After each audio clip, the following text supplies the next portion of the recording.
Hello and welcome to the final segment in the last module of how to film an instructional video course. If you haven't already looked at the above video in this module, I recommend having a look through there, and that will give you some basic information on how to use iMovie. What we're going to do for this section is just have a quick run through on how we piece all of the information together so you can see how it works in real time. So you can see in here, the first thing we're going to do is create a new project. We're going to do a new movie and we're going to select no theme. From here we can just name the movie whatever the title of our video is.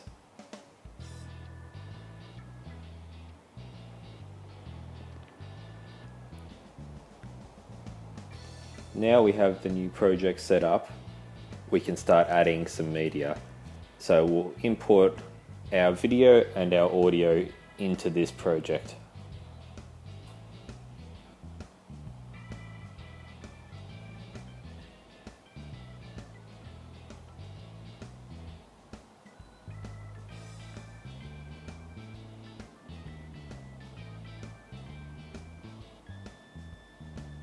You can now see that in that top box there, our video has now been imported. To add that to our project, we can just drag and drop that down into the bottom section there.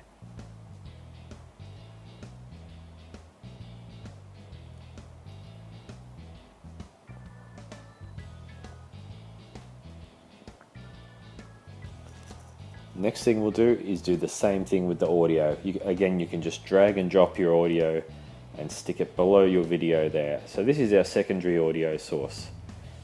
So what we're going to do here is we can play with the volume by dragging that little bar up and down, but we really need to get that synced up so our audio from the video matches the audio that we've recorded separately on our phones. Best thing to do is zoom in when we're doing this so we can see the waveform, and you can see pretty clearly that there is that moment when I've clapped to sync the audio, so we just need to get those 2 points to line up.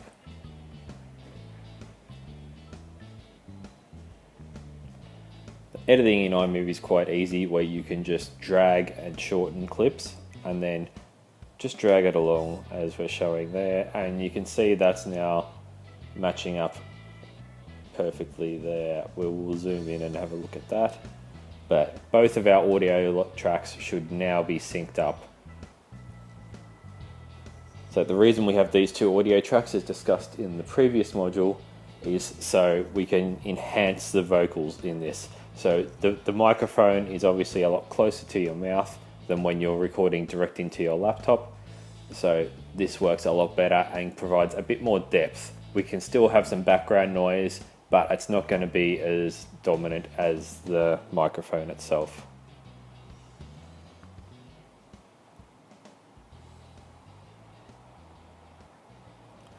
Now we're just going up, and we can change the EQ on the audio clip as well. So we've just selected that to be voice enhanced, and we're going to reduce the background noise for the second audio clip. So this will mean that the voice will be a lot clearer, and we can make it a lot louder and more dominant in the clip, which will then sound a lot better and more professional once we export.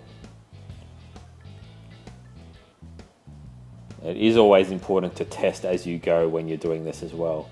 So once you have changed around your settings, just always replay and make sure you are in sync and haven't moved anything around.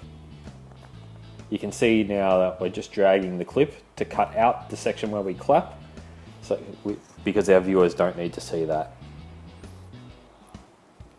And then we're just, again, testing that our audio is in sync and working well. You can see it may have moved a little bit when we've been doing this, so we're just going to zoom in and make sure everything lines up on that as well. If it is out of sync a little bit, we'll end up with an echo, and that's the last thing that we want to have. So we just want to make sure that that matches up nicely, as we see there. Just snap into that, and there we go.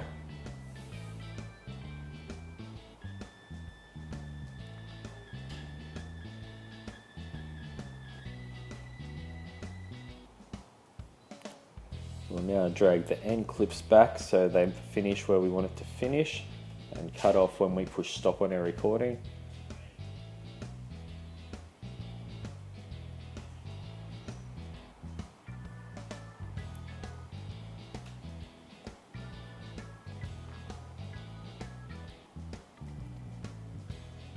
Just tidying that start to remove the clap.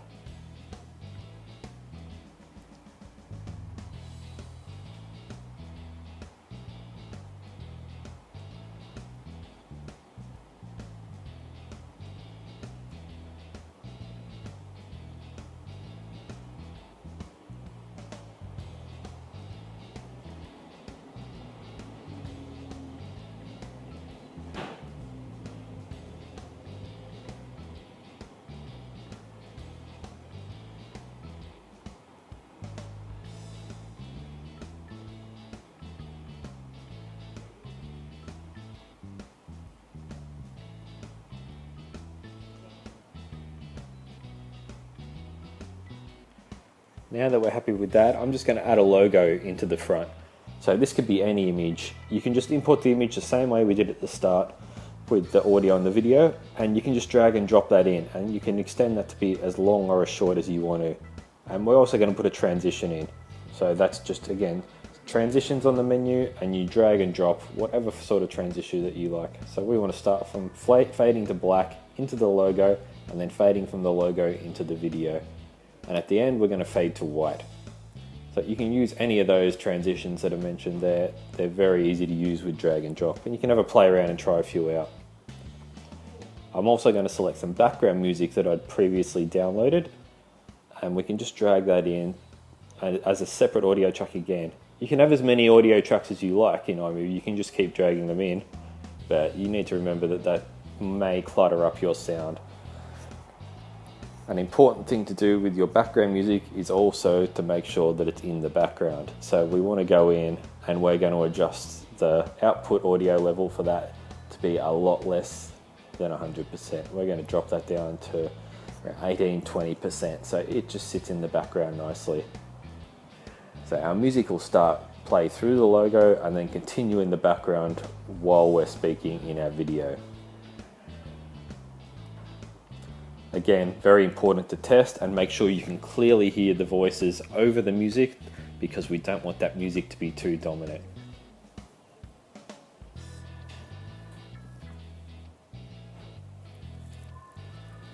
As per the previous module, it pays to do some research on your music. You don't want anything that has a dominant vocal or a dominant lead part or anything like that. You don't want it to distract.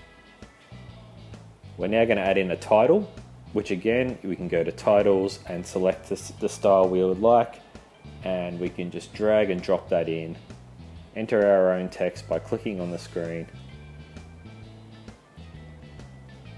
and then you can change the location and the length by dragging that purple box on the screen at the moment.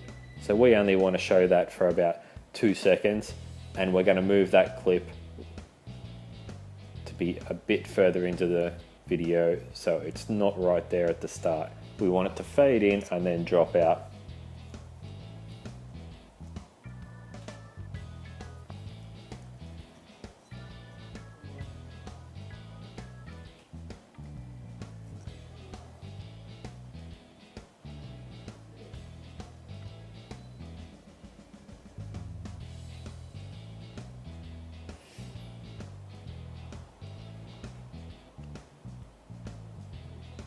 We can now adjust our audio. So by dragging the little button at the end there, we can do a fade in or a fade out. So we're going to do a fade out on the end, so we have some nice rounded audio to finish everything.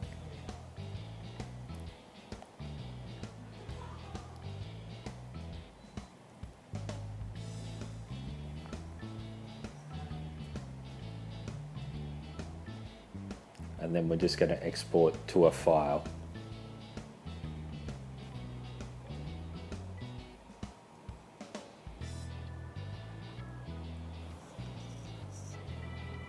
And that rounds out the whole process on how to quickly edit the video. So you can see we've just done that in under 10 minutes, It's nice and easy. Everything's very easy to use with drag and drop features.